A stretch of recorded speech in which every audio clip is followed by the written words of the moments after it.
alohan'ny toroteny dia ndaontsika hivavaka ho amin'ny Madagasikara. Amen. Tiaka anao hivavaka ho amin'ny Madagasikara ny amin'ny zavatra miseho any a.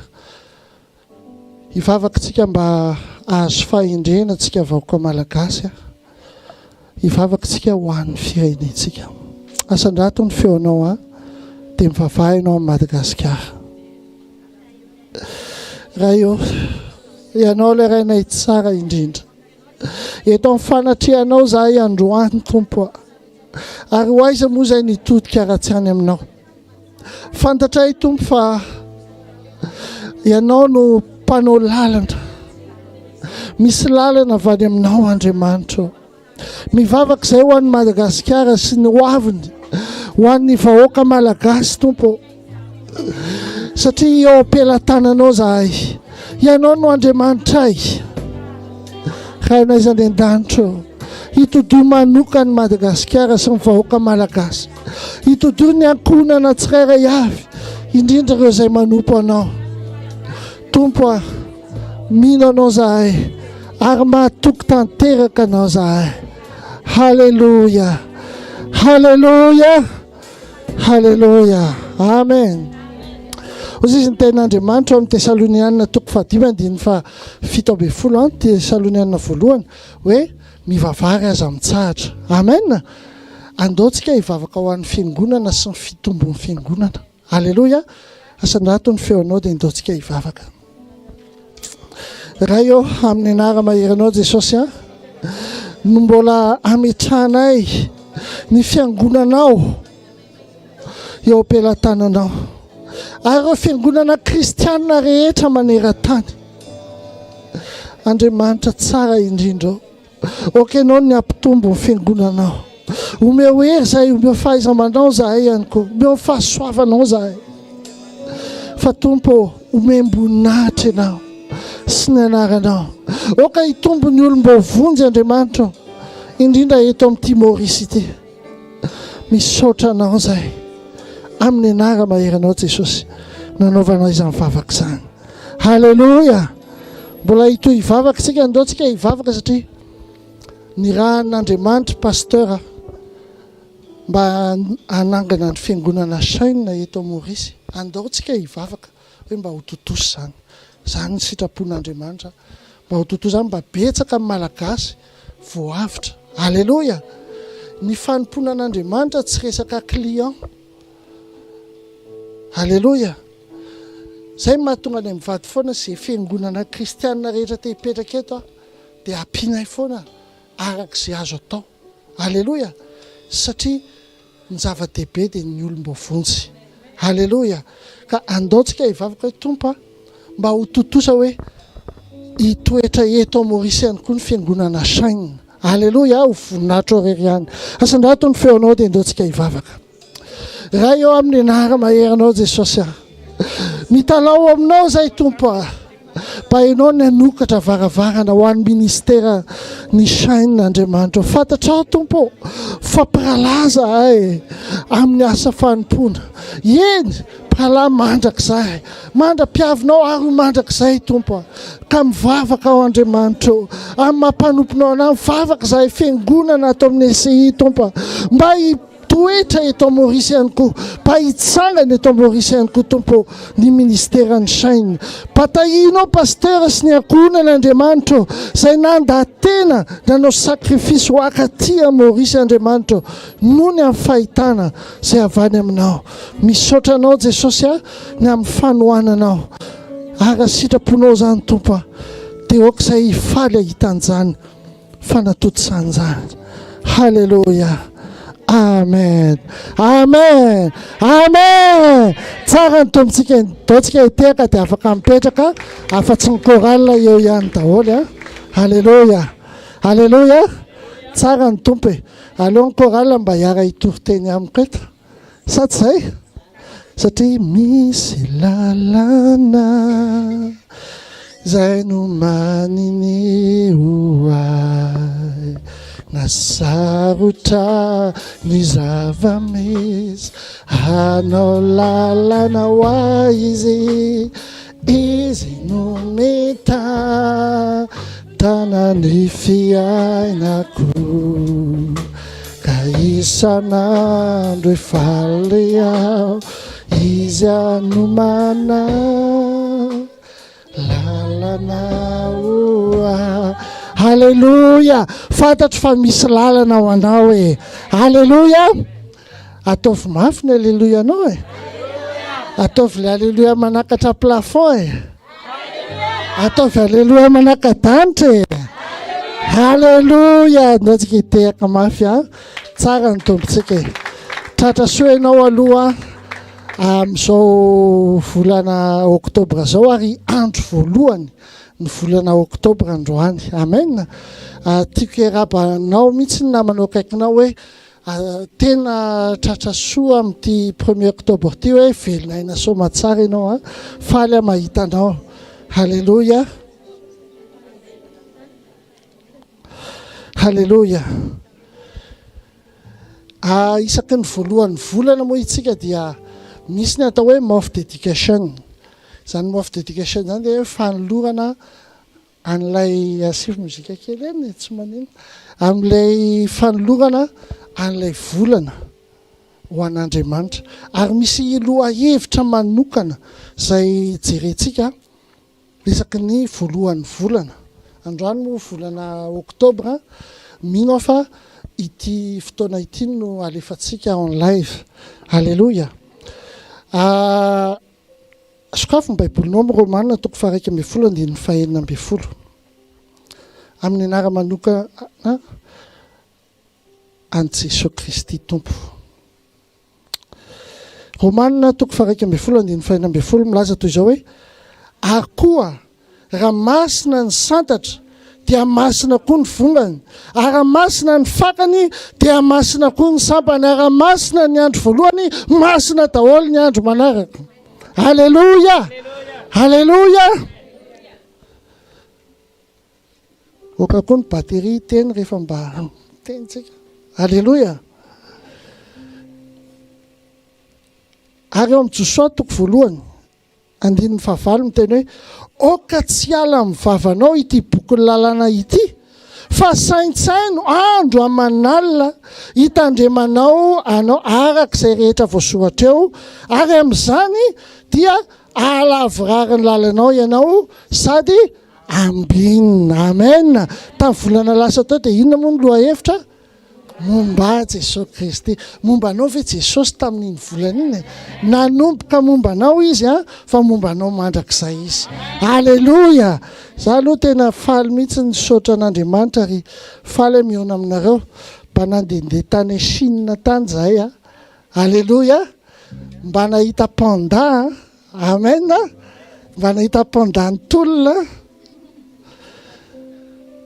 Halleluja ozy izy mantsy ny tompo tompo endrezany fahasoavanao be dia be ny mahita n'izy ity amin'ny internet fotsiny fa za nahita maso Halleluja dia ozy izy ny teny tompo hoe avako manompo ahy sy ny tsy manompo ahy Halleluja tsara ny tompontsika androany dia nakasika manokana ny tantaran'i Josefa efa fantatsika ny tantaran'i Josefa Halleluja fa androany hojerentsika akaika tantaran'i Josefa moa dia manompoka ao amin'ny Genesis toko 30 ka hatrany amin'ny toko 15 raha misy karazan'olona ao anaty baiboly izay tena hita hoe misy emphase na misy hoe tenenina manokana ny zavatra nataony dia niny Josefa Halleluja zay mahatonga hoe tena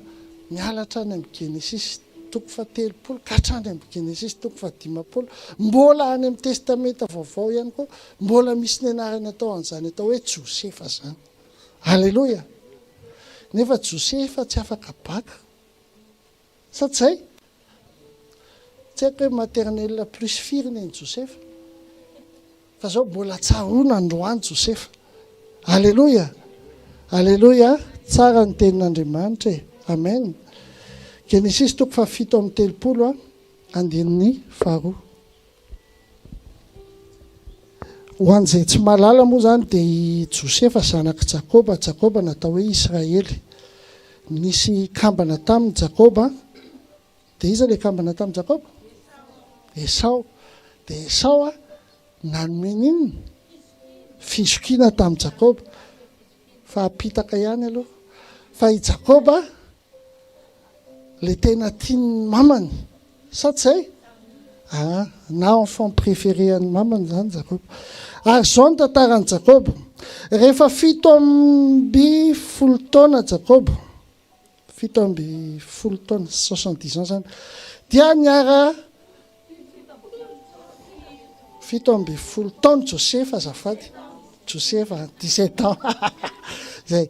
Rehefa 7 taona Josefa, dia niara niandrondro tamin'ny rahalahiny izy. Fa mbola zaza izy. Ho anareo 17 ans zany amin'ny Baiboly, mbola zaza nareo.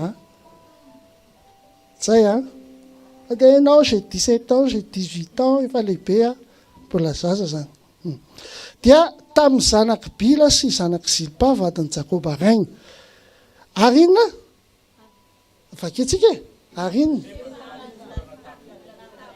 Josefa nitady-bolana tamin'indrainy. Zany hoe sy ataon'ny rahalahiny rehetra, dada, zao nataony hanina, zao nataony hanina. Sa tsy zay? Efa misy an'ilay mitady-bolana reny ianao indraindray ohatran'ny hoe aza miteniteny ao anatrehany io amin'ny mitady-bolana io.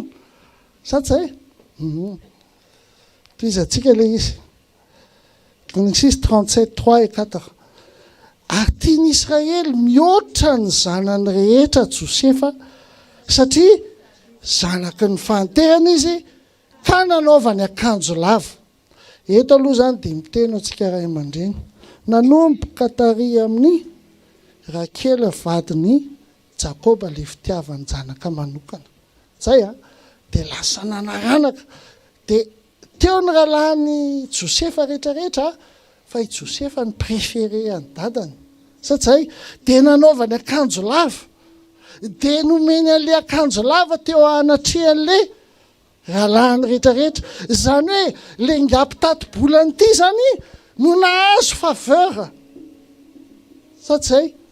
Pitady-bolana dia izy ilay rainy fantatro ny marina satria izy miteny anany marina dia izy tiako. Sa tsy zay? Zay sa tsy zay aloha. Dia eo amin'ny fahefatra.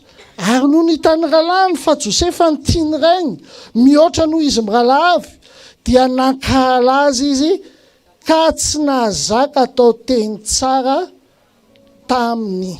Amen. Ianao zanak'Andriamanitra. Indraindray eo anatrehan'ny olona, eo anatrehan'ireo namanao, heverinao fa namanao, eo anatrehan'ny mpiara-miasa, miavaka tanteraka ianao. Halleloja! Fa tandremo, fa tsy ny olona rehetra mahazaka an'izay. Ary eto, raha mandinika amin'ny Baiboly, rahalahin'i Josefa namadika azy. Iza koa ny Abela. Tsy ny rahalahiny ihany namadika anazy namonana azy teo. Ikaina, namadika. Jerentsika izany be dia be. Fa eto, nankahala. Zany hoe tsy hoe ana fotsiny fa nankahala n'ilay rahalahiny mihitsy. Satria sady mpitady-bolana mety nanao zavatra tsy mety tany angamba ry zalahy. Sa tsy zay? Dia hitsy ny tady-bolana dia nankahala ny dralahy. Dia vomaika mbola hitsy ny préféré dia nankahala ny dralahy. Tantaram-piainantsika ihany koa io. Dia izao nefa ny zavatra nitranga. Eo amin'ny 15. Ary nanonofo Josefa ka nambarany tamin'ireo rahalahiny dia vomaika nankahalany azy izany. Halleloja. Jereo tsara, nahazo vision zany Josefa. Nanofo Josefa. Dia zavatra voalohany, satria nientanentana izy tao anatin'ny nofony, zavatra voalohany teneny dia hoe andraso zaraiko amin'ireto rahalahiko reto ny nofoko.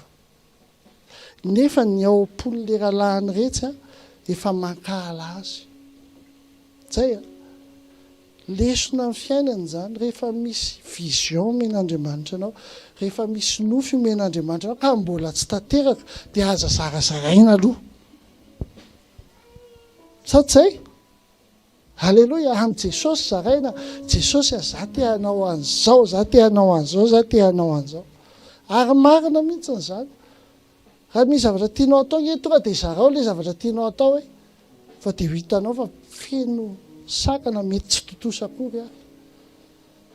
Ary teto ny zarany nofony Josefa.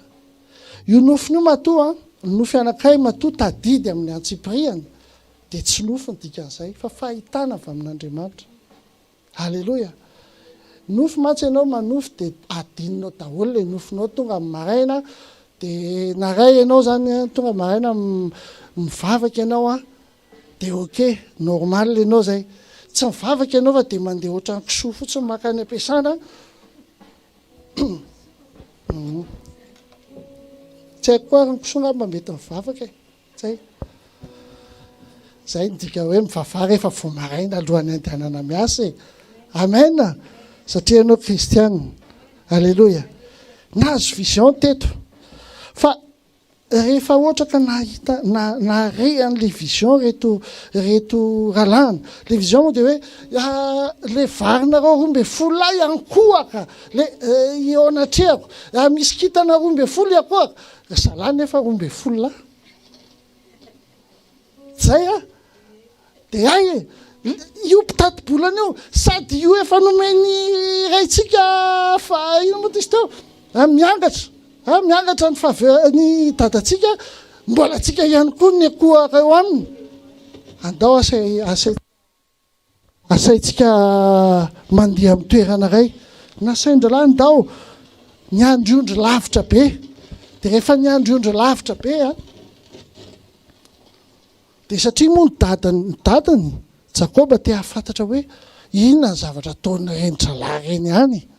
Ndany ianao Josefa, ndany ianao mba jereo kely izay ataony any. Eny ty aho. Josefa koa manaiky an'izay tenenin'ny rainy. Indraindray tsika le fanasana lavitra tsy voatery fahatsarana. Tandremo misy ny olona mety manasanao fa tsy fahatsarana ny eo ambadik'izay. Jereo amin'ny Nehemia koa nanangana Nehemia, nanangana ny tempolon'i Jerosalema, nanangana ny fefy Nehemia. Dia retsy arabo retsy izay fahavalondry Nehemia sy zanak'Israely mody nanasa Nehemia avitsika hiara isakafo. Tandremo. Za tandremo fa rehefa misy olona ka ahiahiko ka hiara isakafo aminy tsy miala eo mihitsy na zavatra sotroko na inona. Fa rehefa hiala eo tsy mihinana ny sakafo intsony marina zany satria tsy fantatrao ianao andeha lavitra. Ianao ahoana zany privilégien'i Jesosy ianao. Aleloia. Zany hoe mifankazara amintsy to dia inona dia hiadana ianao dia alavirary ny asanao. Zany hoe ianao zany tena privilégié an'Andriamanitra.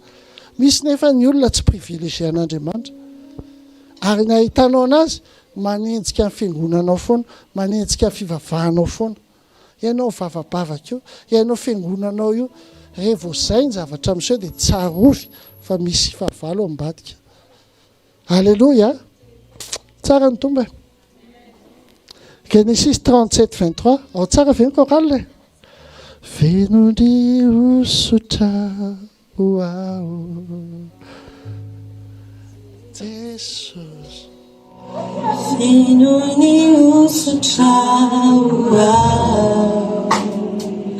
Jesus io, venony fanatrehanao milany osotra ao amin'ny fiainako venony atoko ani. Aleluia. Afaka mahazo toerana ny chorale afa tsy musicien. Saotra tompoko. Aleluia. Mahafinaritra indao tsika hiteka voninahitra n'Andriamanitra. Aleluia. Indray zany mba miara mitory-teny ampeta. Tsara ny tompo e. Toizantsika ny tantaran'i Josefa. Genesis 7:30-9. 3 ary rehefa tonga teo amin'ny rahalahy ny Josefa dia inona le zavatra nomen'ny rainy Josefa anazy iny, le zavatra nampiavaka ny Josefa azy, zay aloha ny nasorony voalohany. Zay dia nendany ny akanjony dia inona lay akanjo lava teny aminy. Haleloia. Hitanao zany rehefa misy zavatra nananao ka misy ny fahavalo, zavatra voalohany ataon'ny fahavalo dia manala le zavatra tsara ny aminao. Satria ianao zany hoe nisy frère-any Josefa atao hoe tia ny akanjoko, fier Josefa nitondra le akanjo nomen'ny rainy azy, fa ny zavatra nataon'ny fahavalo voalohany dia nanala n'iny akanjo iny. Be dia be ny fianakaviana sy ny ankohonana anaty kristianina aza. Indraindray aza ny mpiralahy aranofo ny teneniko, indraindray ny mpianada tsy mahavita amin'ny teny tsy mifandevy maty mihitsy, satria misy arena nomen'ny ray aman-dreny dia miady arena. Nareo tsy efa nahita an'izany? Sa tsy zay? Dia asorony le zavatra mba hiandrandraigna avy any amin'ilay ray aman-dreny. Dia ohatr'izay koa Josefa teto. Rehefa vita izay dia namoron-dainga, satria io vakana mitohy foana io. Ny fanatsara miteraka fanatsara. Amen. Fanaratsy miteraka fanaratsy. Nanomboka tamin'ny fialonana, avy eo tamin'ny fikasihan-tanana.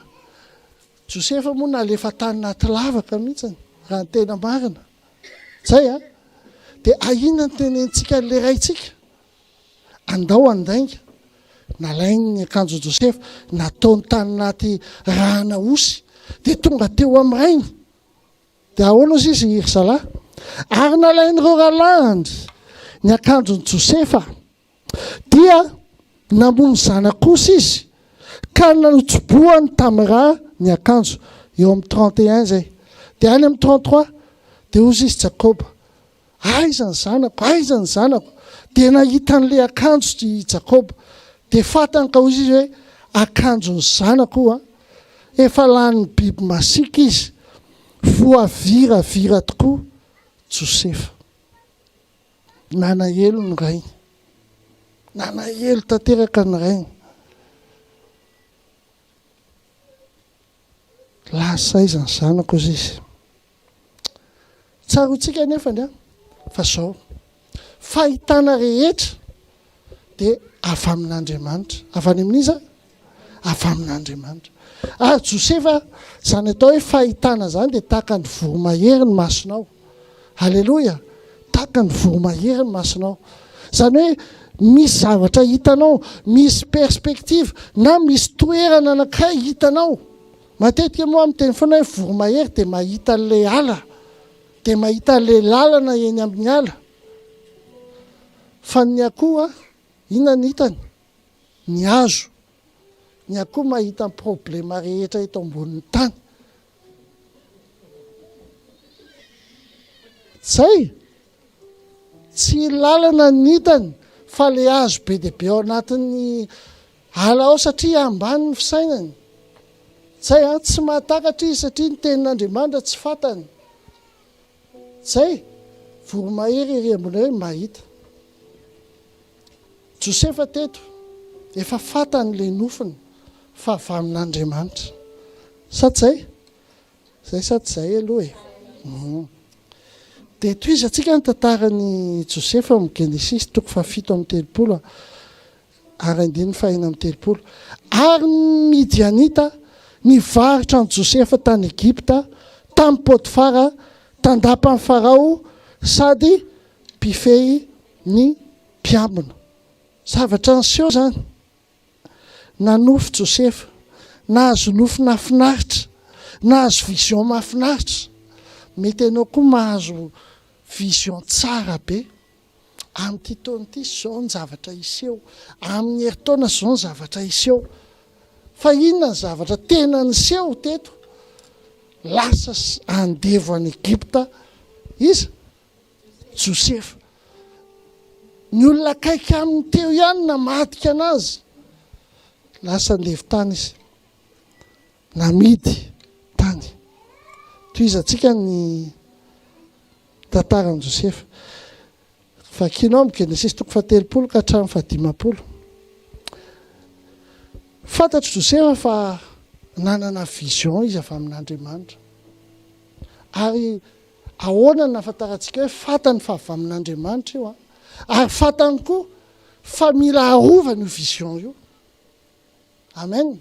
Mila arovany io fahitana izay nomen'Andriamanitra anazy io. Araka ny teniko anao teo hoe ny akoho any ambilany ny farany. Satsay fa tsy mbola nahita hoe nakany amin'ny KFC anao dia voromahery natao laoka ao. Tsy misy an'izany. Zao ny zavatra niseho Genesis 39:9. Avy namidy andevo zany Josefa nakany amin'ny tranon'ny Potifara. Dia hozy izy ny Baiboly hoe rehefa tao an-tranon'ny Potifara i Josefa dia momba ny Josefa Andriamanitra. Amen. Ary nahita fahitana fity be Josefa. Ary fantatry Potifara mihitsy hoe rehefa ty lehilahy ty ny eo dia Tahiana be. Amen. Ohatran'izany koa nareo ny ampiasana any rehefa ianao ny eo dia Tahiana be ny fiasana.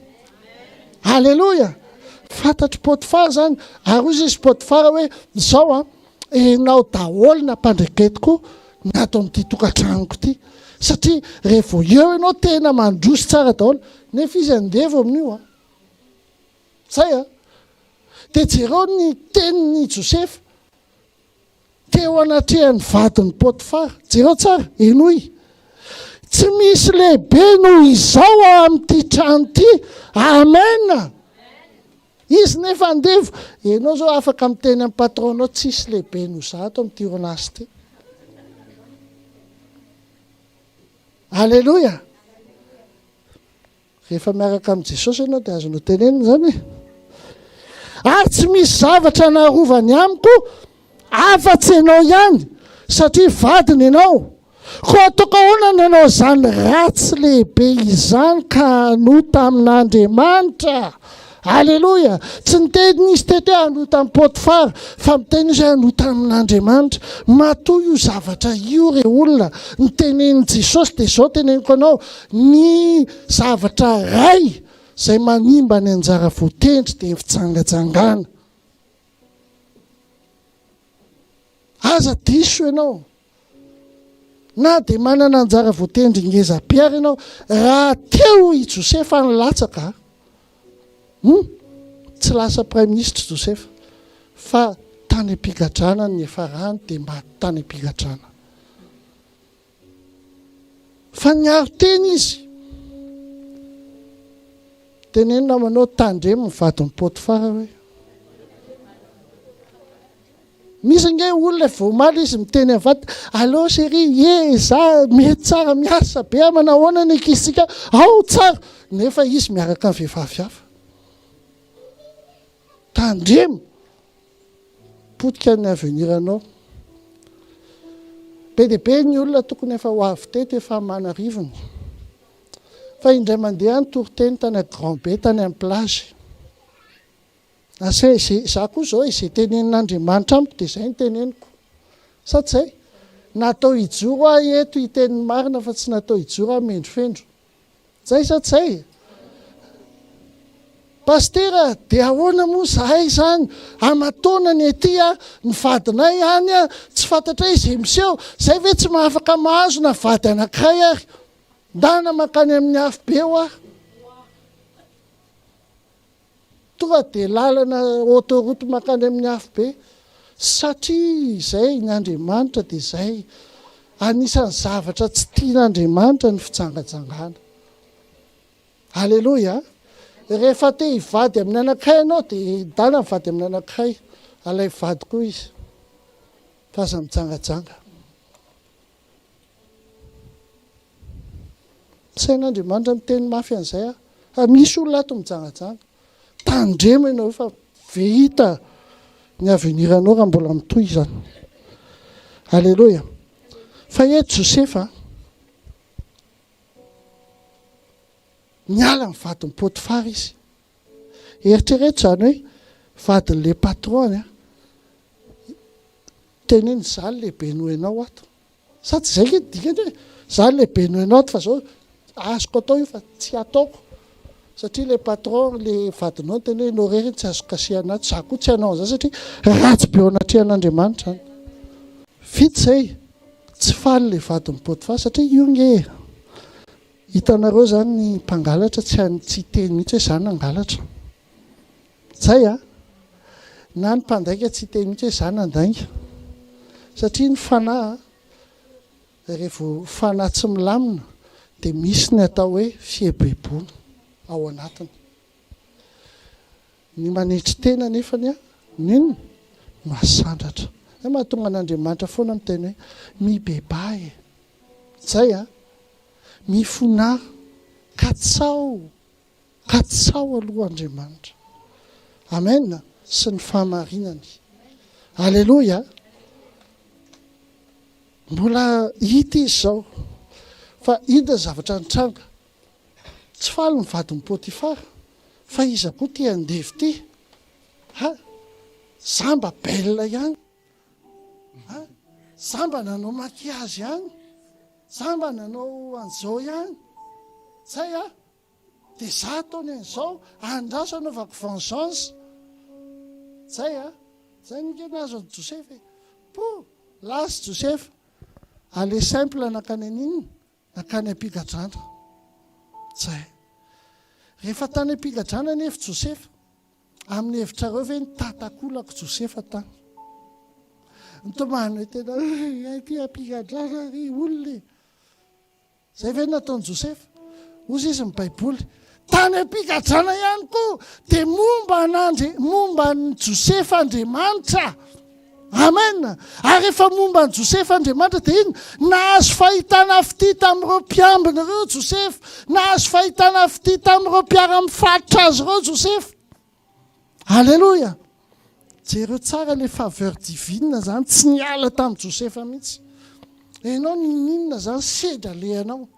Ka rehefa mijoro ianao miaraka amin'ilay rainao any an-danitra, tsy miala aminao ny fahitana fity, tsy miala aminao mihitsy ny fahasoavan'Andriamanitra naiza misy ianao. Halleloia. Ary jereo teto. Zavatra nataon'i Josefa tany anaty gadra tany dia nanofa ry zalahy rehetra. Ny ray mpitondra kapoaka ny Farao. Ray mpanina koa mpanolotra ohatrany hoe resaka protocole.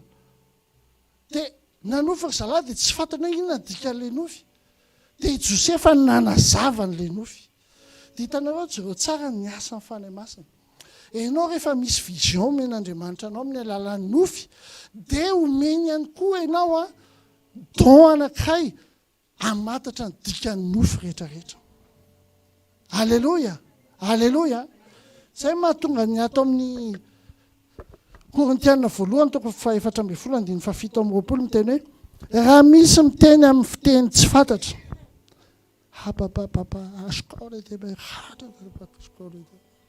Miteny tsy fantatra daholo. Dia avelao roa na telo. Zay fa aza atao mihoatra noho zany. Zany hoe raha misy miteny tsy fantatra zany ato ampiangonana ka avela aloha le amin'ilay fomba fitenenana miteny tsy fantatra dia avelao roa na telo manao an'izany. Fa aza atao mihoatra zany izy. Ka ampy fanarakarahana. Tsy hoe sady tonga dia miara-miteny eo. Ary avelao inona ozy izy? Dao vakitsika e. Avelao isy iray mandika teny. Ohatra zao zany tany Chine, za tsy miteny sinoa. Zay dia rehefa maheno an-dralahy sinoa zany, rehefa miresaka tena miwalaoala mihitsy. Wala. Zay tena marina le teny gazy hoe miwalaoala reto. Ne rehefa dinihana manontany hoe inona kay mba ny zavatra niseho teo? Miresaka normal fotsiny. Zany ve miresaka normal? Miwalaoala. tonga amin'izay tany amin'ny aéroport tsy teo ny bagazy le sinoa anankidimy fa zany atao sinoa veretana re olona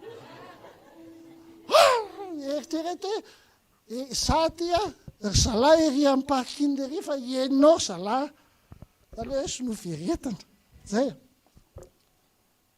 dia tsaroko hoe niana sasany miteny dia sasany mandika teny ny ana Google Translate na ampiasaiko na registreko ina ny teneny dia iny ay izao ny teneny dia iny fa rehefa manome fahasoavana ray Andriamanitra dia manome anao koa le interprétation izy alleloia rehefa ao amin'ny fanahy ianao teto zany zavatra ny tantarany Josefa dia izao nanofy koa Farao zalahy tao mpigadrana zany nanofy dia voateny le nofy dia niseho arak'izay le zavatra dia manaraka lasa i Farao indray ny nanofy amen nanofy Farao nisy omby matavy 7 nisy omby mahi 7 le omby matavy nihinana le omby mahi nisy vary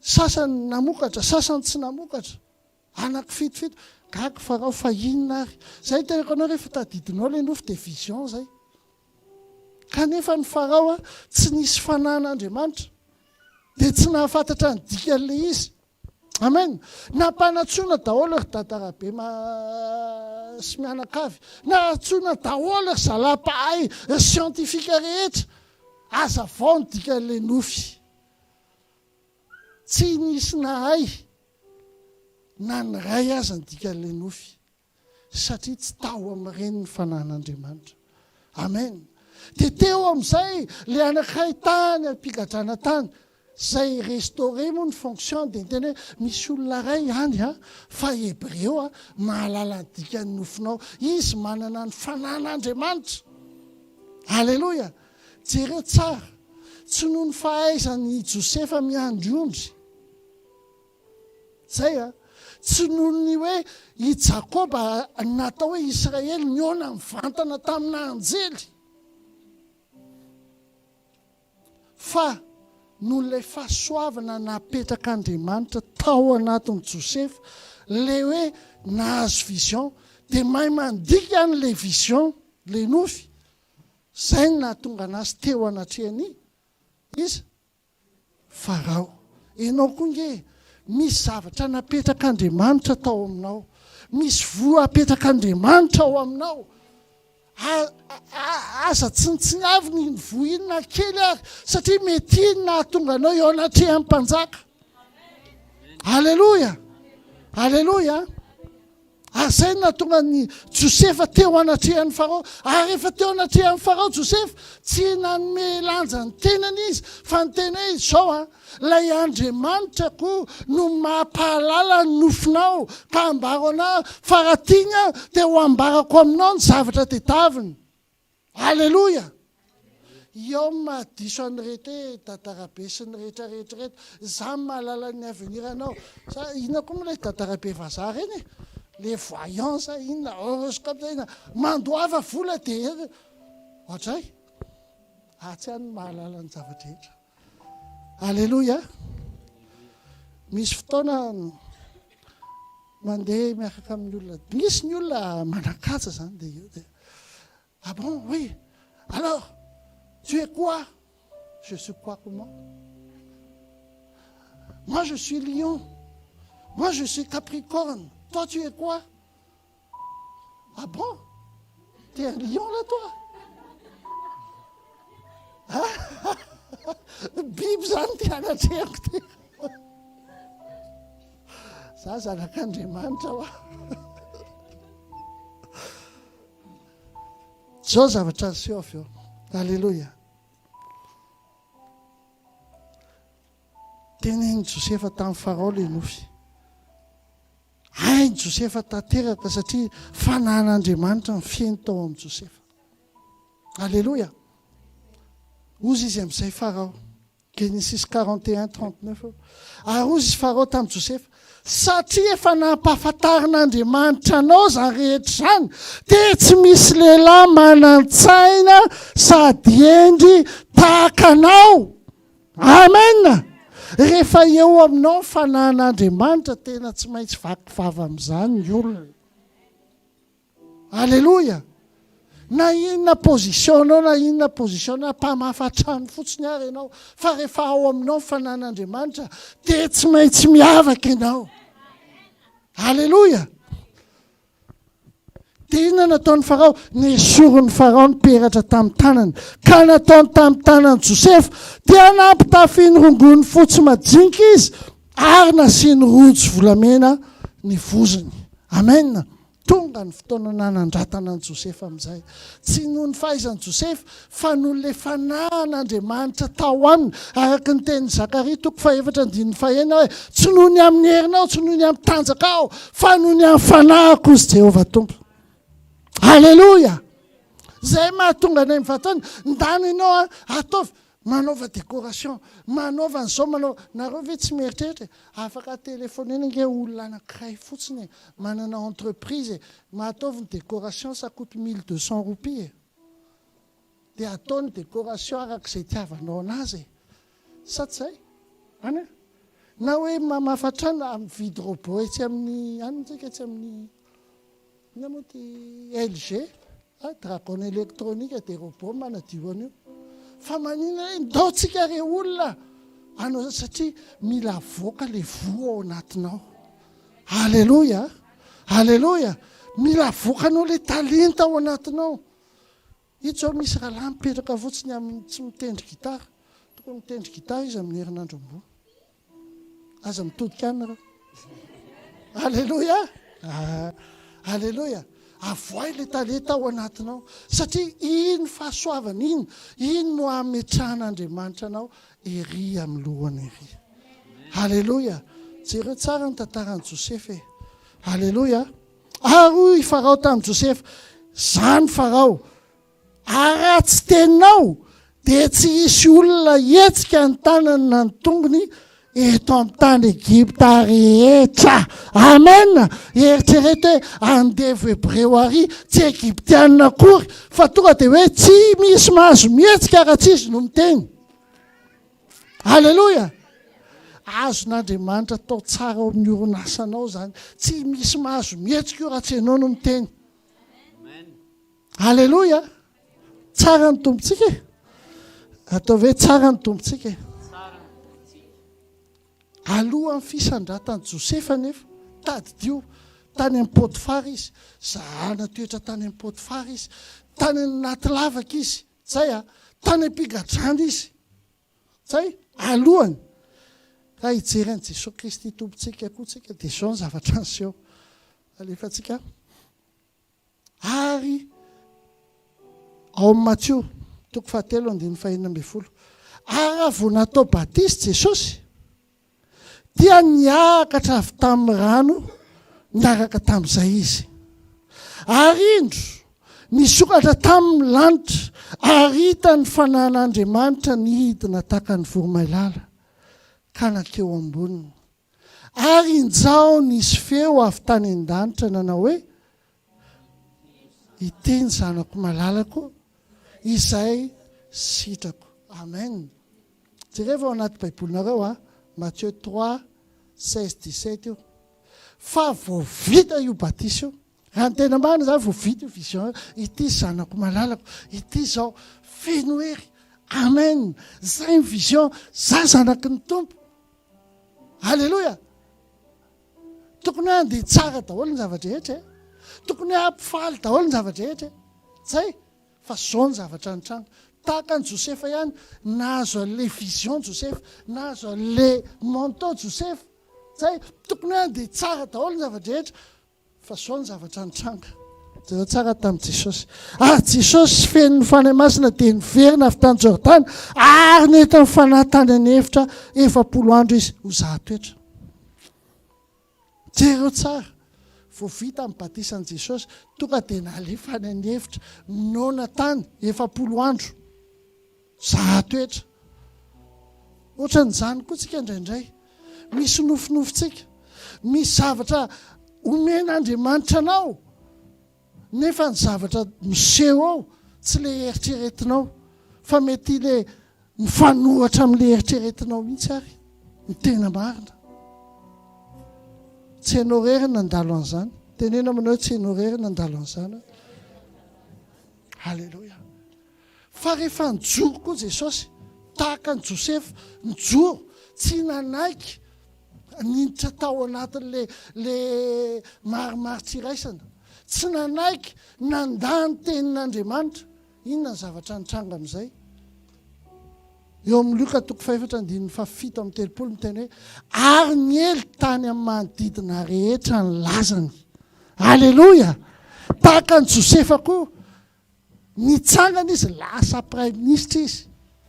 Halleloja. Ianao ihany koa raha misy zavatra omen'Andriamanitra anao, mijoroa hatramin'ny farany satria izay maritra hatramin'ny farany no vonjena. Halleloja. Mijoroa amin'ny tenin'Andriamanitra dia ho hitanao fa ho avy ny fotoana ny ely tany amin'ny manodidina rehetra ny lazana. Halleloja. Tsara ny tompontsika. Aka ny teniko foana hoe miaraka amin'Andriamanitra zany le chapitre miaraka amin'Andriamanitra dia zao rehefa maky boky iray ianao dia tsy maintsy misy introduction, dia tsy maintsy misy chapitre maromaro ao.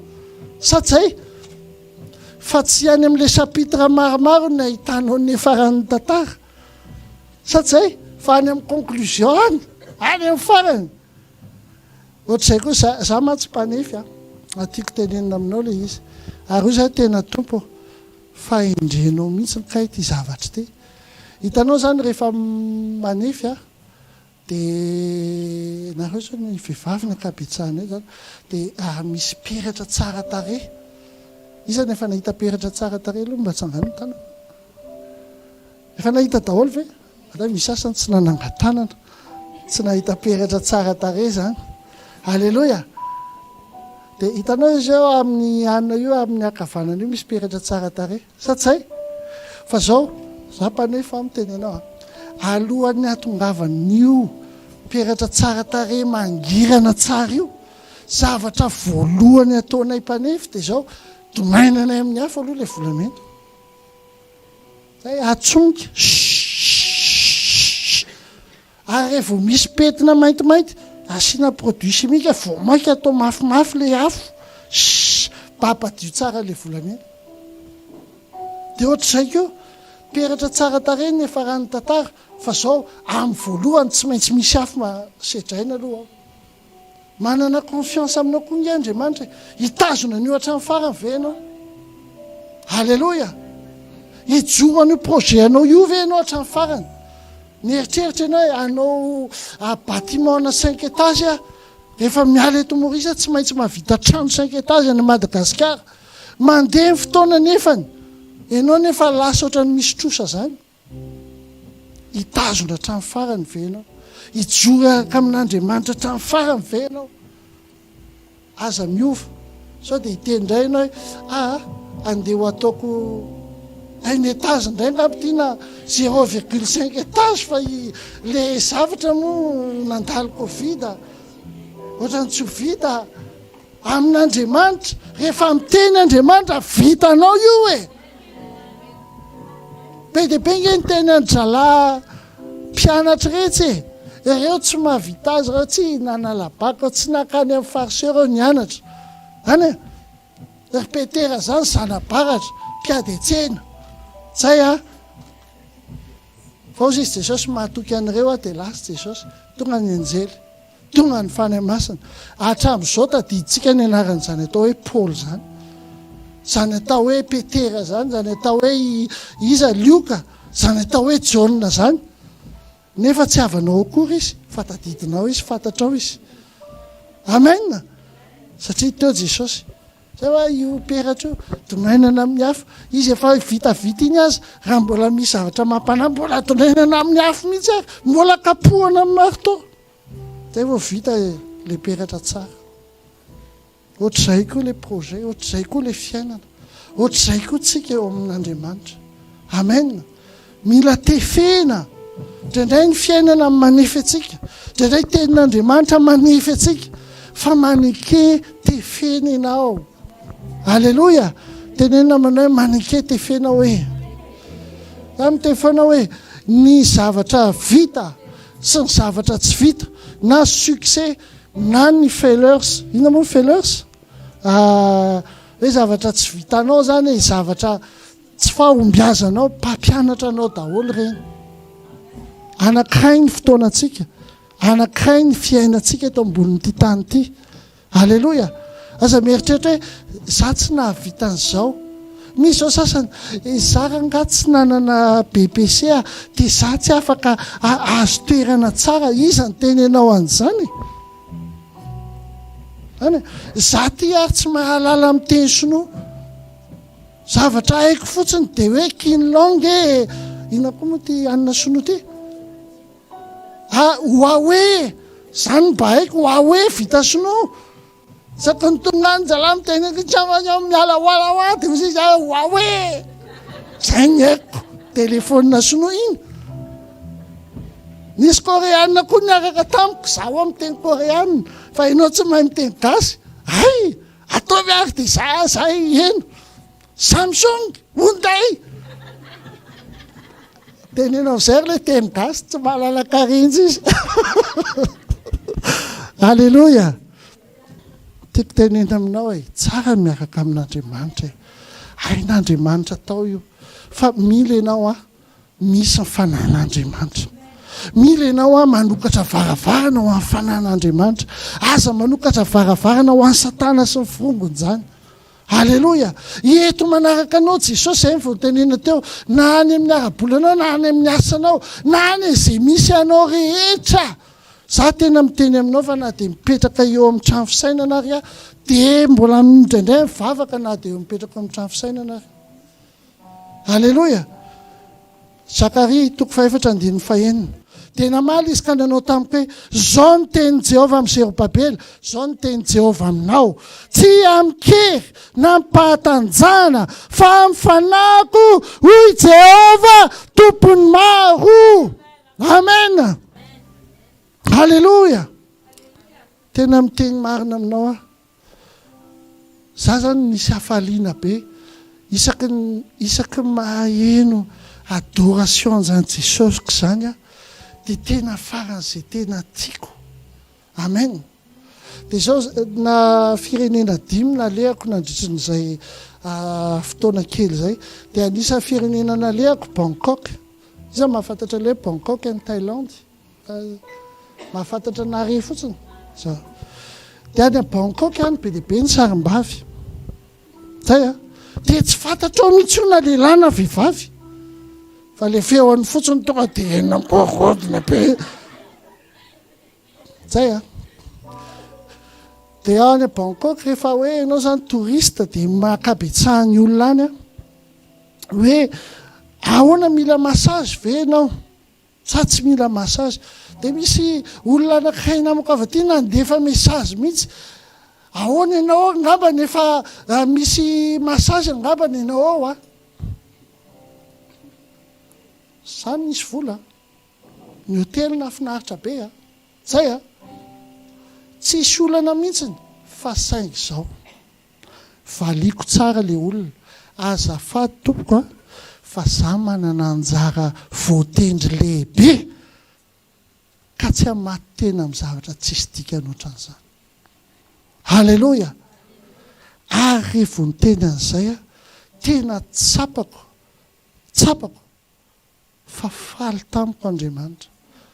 Tsisy 10 minitra tao aorianan'izay nisy olona ny antso afy tany asiny, zao omeko anao automobile 400 000 pièces zay anaovanao anazy. Iza miteny anao fa no nyheriko no fahatanjahako fa satria zao nijoro an'le raiko joro amin'ny famarinana. Halleloja. Tenenina aminao mijoro amin'ny famarinana koa Andriamanitra ray nge dia zao hoe faly mihitsy izy mahita anao rehefa manaraka anazy ianao, rehefa manaja ny teniny ianao, ary na ny akafona any azy ianao mijoro anazy. Fa teneniko anao fa tsy foana tsy akory ny fikelezanaina izay omentsika an'Andriamanitra. Halleloja. Ny olona zao tontolo zao mety adaladala ianao adaladala, tsy maninona adalan'ny tompo Amen. Aleoko adalany amin'ny tompo, zay endrany amin'ny olombelona. Zay adalanao ao Jesosy io, tsy misy atakaloko anao, fanaminao irerina fitiavako. Ao amin'ny asa toko 7:5-10 Jereo Stefanina, fa Stefanina feno ny fanahy masina, teny banjina ny lanitra ka nahita ny voninahitr'Andriamanitra sy Jesosy nitsangana teo ankavanan'Andriamanitra. Amen. Zany raha nabavy Faustine, te ahita vision ve ianao? Mijoroa amin'ny tenin'Andriamanitra, tiavo Andriamanitra, te angatao izy, fa rehefa feno ny fanahy masina ianao dia ahita zavatra. Tsy izany ve ny teneniny amin'ny numéro téléphone? Iza mahafantatra numéro téléphone Jesosy? Atsoy a dia iny valikanao dia aonao kosa izy anehoky zavatra sapatarina, zany hoe zavatra tsy fantatry ny olona asehony anao. Halleloja. Fa mila ianao feno ny fanahy masina. Tiako miaravaka itsika ny Isaia 55 alohan'ny amaranantsika ny tenin'Andriamanitra. Isaia 5:10 endrezany fahasoavan'Andriamanitra. Halleloja. Afaka miakatra koa ny koraly. Isaia 55. Ao tsara ve tsika? Domikely namanao tsara venao e. Zao ny hafatra ny tompo aminao e ha.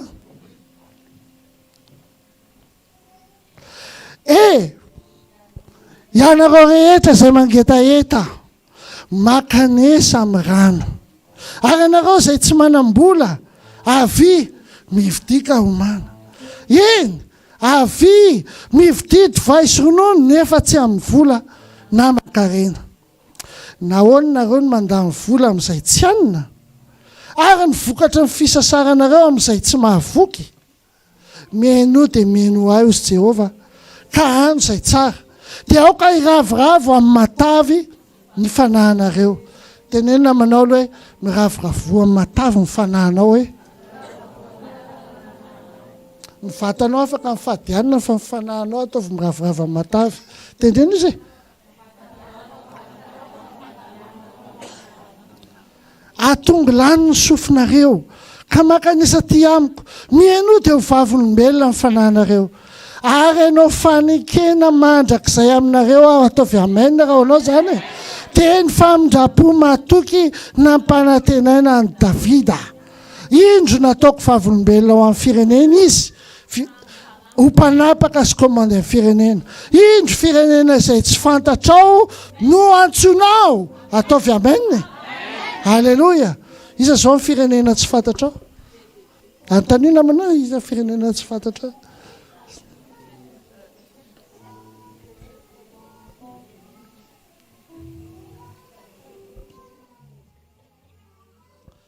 Halleloja. Indro firenena izay tsy fantatrao no antsonao, ary firenena izay tsy mahalalanao no hiazakazaka ho aminao noho ny amin'ny Jehova Andriamanitra ao sy ny ray masin'Israely fa nomeny voninahitra ianao. Halleloja. Halleloja. Mitadiavany Jehova dia mbola hita izy, antsoa izy dia mbola akaiky izy. Oka ny raha tsy fanahy fony lalany, ary ny tsy marina foy ny heviny, ary oka iverina ho an'i Jehova ireny, fa mindra fo aminy izy. Eny ho amin'Andriamantsika, fa mela heloka dia mela heloka tokoa izy. Andray. Halleloja. Na dia nanota aritsika mampananteny Jehova, fa mela heloka dia mela heloka tokoa izy. Halleloja. Halleloja. Fa ny fihevitro Jehova tsy fihevitrareo, ary ny lalanareo kosa tsy mba lalako Jehova. Fa takany avy ny lanitra noho ny tany no avy ny lalako amin'ny lalanareo, sy ny fihevitro noho ny fihevitrareo.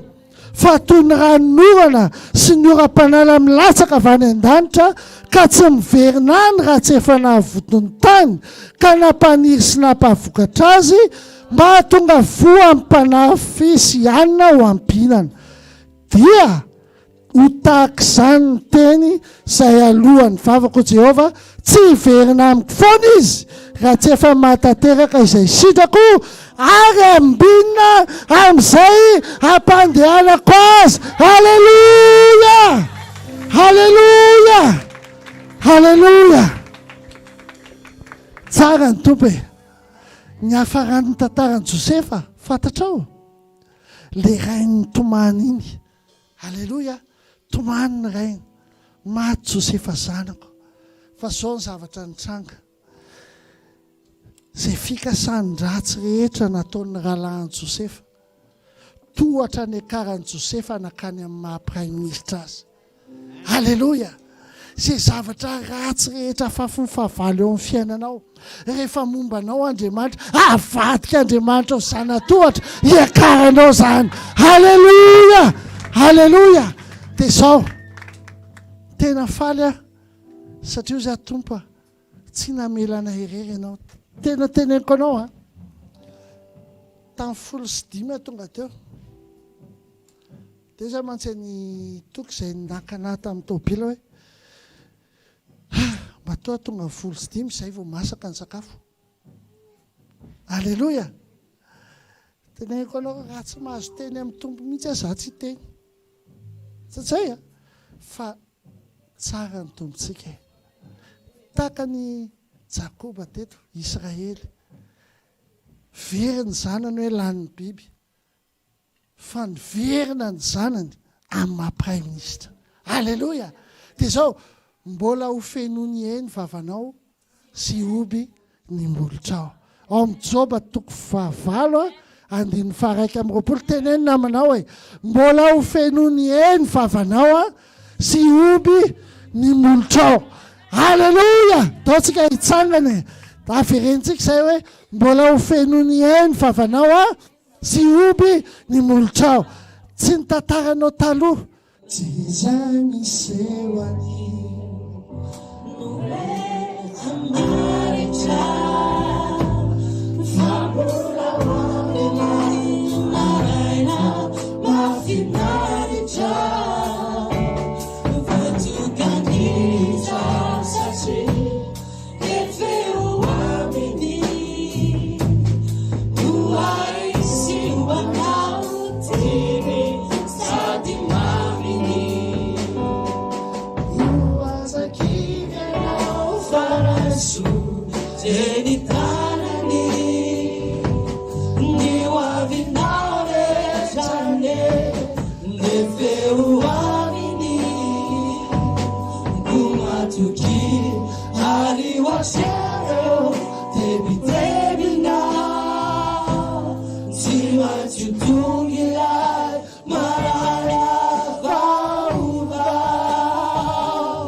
amin'izao fotoana izao tokony hisy ny divorce.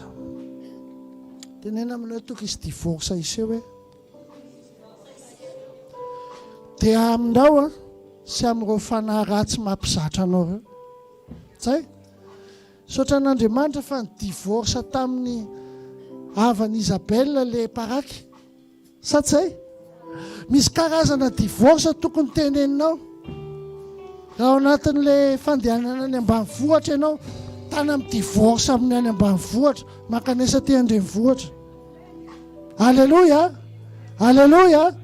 Raha ohatra ka isaky ny mandeha ianao na dia tsy te handainga izy fa lasa mandainga, tany amin'ny divorce amin'izao, divorce amin'lainga. Halleluja. Satria manana anjara voatendry lehibe ianao. Halleluja. Tsika anao hivavaka amin'izao fotoana izao mangata famindrapo amin'Andriamanitra. Mbola vonany amela heloka izy amin'izao fotoana izao. Asan-drato ny feo anao na mivavaha ianao moramora tsy maninona ihany koa. Jesosy aheno izao vavaka izao. Oka tompo feo avavaka avy any am-pon'ny zanakao. Misaotra anao tompo tamin'ny révélation nomenao momba ny Josefa. momba ny tantarany Josefa. Tamin'ny teny izay nomenao anay, akasitrahanay ianao. Fa izay Andriamanitra midivorsa tanteraka amin'ireo fanahy izay tsy nalefanao, amin'ireo fanahy izay tsy aviany aminao, ialana tanteraka, akalanay tanteraka izany. Fa ianao rery Jehova, ianao fany masina tsara, mamenoanay fany masina. Halleluja, halleluja. Raiso ny tanany namanao akaikinao anao proclamation tsika izao teneny namanao hoe mbola ho fenony eny vavanao na dia mpangaridana ary tsy manino ary fenony obony mbolotrao. Halleluja. Amin'ny anara maheran'i Jesosy Kristy, tompony tompo sy mpanjaka amin'ny mpanjaka, no hanonantsika an'ity volana oktobra ity ho volany fahafenoina. Halleluja. Volany fahafenoina.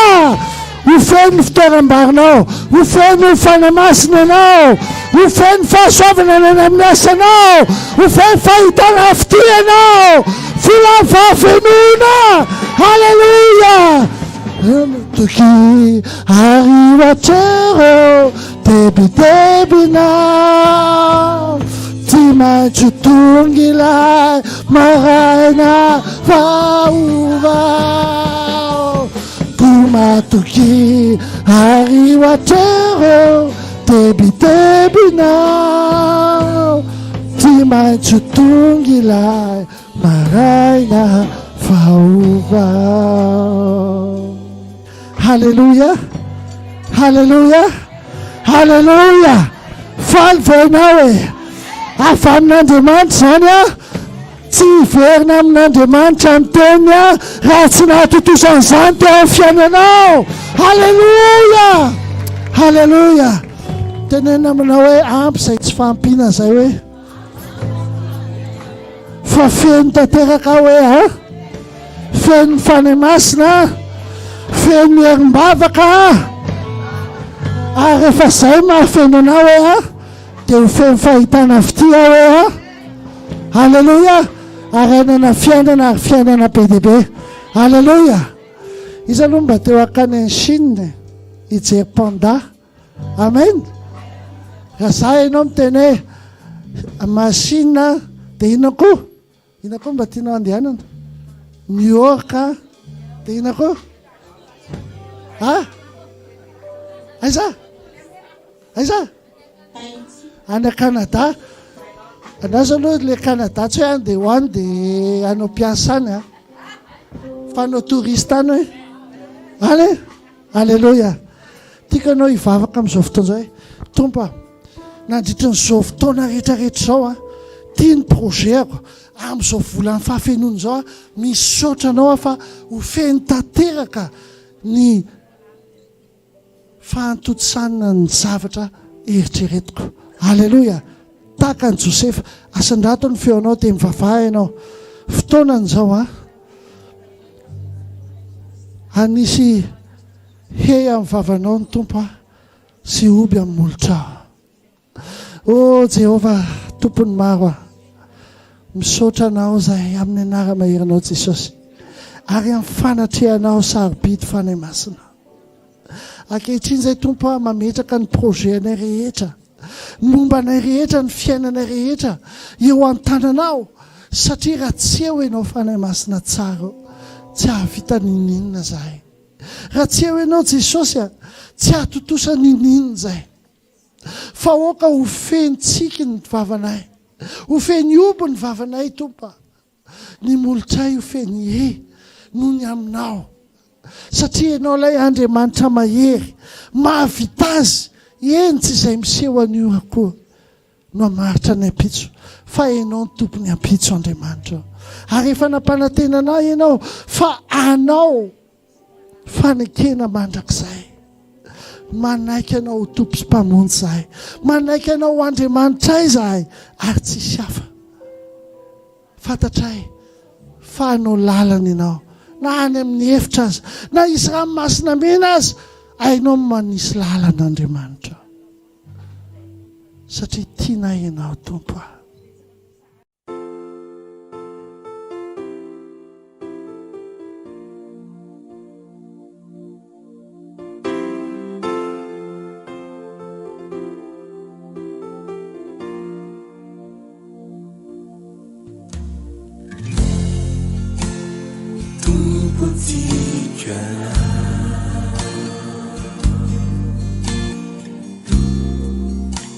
Ianao fiainako,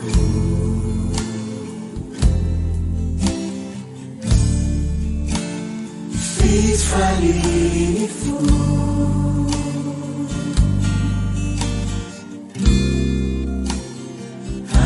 asambarako,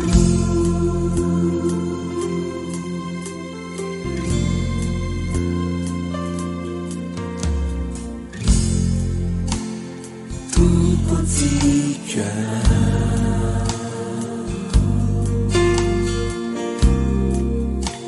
ianao no fiainako,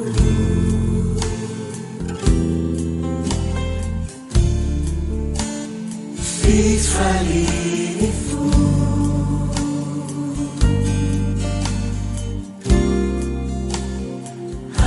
asambarako,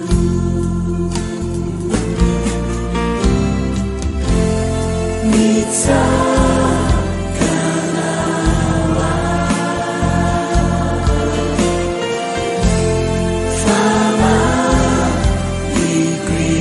famalikwitrijana, manirana fatratrany fo, sizay rehetra rehetra toanatikio,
Alléluia.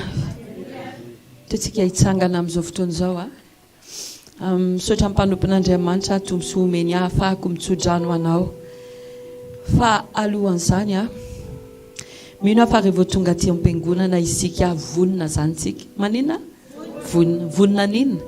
Vonona andray teny dia vonona anatanteraka izany. Amen. Mino fa samy vonitsika. Ka raha samy vona isika dia ilay vo ny raisintsika an'io dia mila mamokatra. Mila manina? Ary rehefa mamokatra izy dia ho lasa fenitsika. Amen. Zay vao tanteraka ny tenin'Andriamanitra amin'ny fiainantsika. Tenin'Andriamanitra ihany ijoroantsika hitonga antsika hiaina amin'ny fiainana fahavenoana. Fa noho izany dia hivavaka ho anao dia hitsodrano anao androany. Raha io amin'ny anaran'i Jesosy Kristy dada tena mbola misaotra anao zay. Fitiavanao anay dada fahasoavana avy aminao zany. Afanay mbola tonga eto an'io mandre teny avy aminao. Matombo mbola miteny amin'ny fiainanay ianao dada dia raisinay fa tena hoe fahasoavana izany. Tena hoe famindrapo avy aminao izany. Tena misaotra anao zay dada satria raha ny sitrapony Satana dia mety hoe tsy eto amin'ity toerana zay androany fa mety amin'ny toeran-kafa dia tsy nandray an'izao teny tsara izao zay. Fa noho ny fitiavanao anay dia navahanao zay nandre an'izany teny zany. Ka petraka fenao mpelantananao ny fiainanay tsirairay avy. Na izy mety mandalo fotoana sarotra. Na izy mety misy décision mila raisiny. Dada amin'ny anaran'i Jesosy Kristy oka ho feno fahendrenao zany olo zany. Tena hoe andray décision tsara araka ny sitraponao. Tsy hivelany teninao fa ao amin'ny teninao dada. Omeo anay tsirairay avy zany fanetretena zany ihany koa. Andray teny avy aminao satria ianao no miteny eto. Tsy miaina ao anatin'ny fiebebony tsy hietrehitra izay hoe izay no may. Fa matoa tenenao hoe izany fiteny zany tompo dia ho anay tsirairay avy. Dia omeo anay izany fofeno fanetreny zany tompo tena hoe anetritena foana izay. Hianatra amin'ny tongotrao. Tsy hoe izay no may indrindra, tsy hoe izay no masina indrindra. Fa ozy tenao ny hoe afaka ho masina tahaka ianao any an-danitra izay. Amasino izay dada amin'izany teny voarainay androany zany. Ary vao masina izay dada tonoko amin'ny anaran'i Jesosy Kristy zay makatony teninao zay manatanteraka ny teninao dia fahasoavanao manaraka anazy. Famindraponao hiteny amin'ny fiainany. Fitahinao isan-karazany zay mbola tsy hitan'ny mason'ny olombelona, zay mbola tsy rehan'ny sofon'ny olombelona, zay mbola tsy tonga amin'ny fon'ny olombelona, zany ho ataonao azy. Tahaka ny tenina lefa mpanomponao ihany koa hoe mahita fahitana pity. Ianao Andriamanitra no hikasika ny fon'ny olona hitany zanakao. Satria ianao momba ny teninao tsy olombelona ianao ka handainga. Ka na noho izany dada dia mitsodrano hoe fafenoana amin'ny lafiny rehetra amin'ny fiainan'ny zanakao tsirairay avy.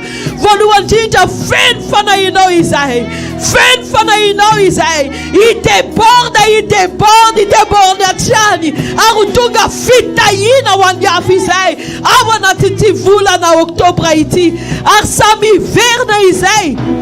Itsofa avinombela amin'ny fahatsarana. Dia misaotra anao zay dada. Midera ny anaranao masina mankalaza anao. Fa Andriamanitra tsara ianao. Voninahitra rehetra verinay aminao. Fa mendrika ho anao ireny ihany izany. Amin'ny anaran'i Jesosy Kristy. Amen. Todinina manao anankiray lazao aminy hoe entiko fahasoavana sy famindrapo anaraka anao amin'ny andro rehetra iananao dia hitoetra mitrany Jehova andro lava ianao. Aminao ihany koa entiko fahasoavana sy famindrapo anarakay amin'ny andro rehetra iainako dia hitoetra mitrany Jehova andro lava. Amen. Amen. Tahiny tombo daholo tsika.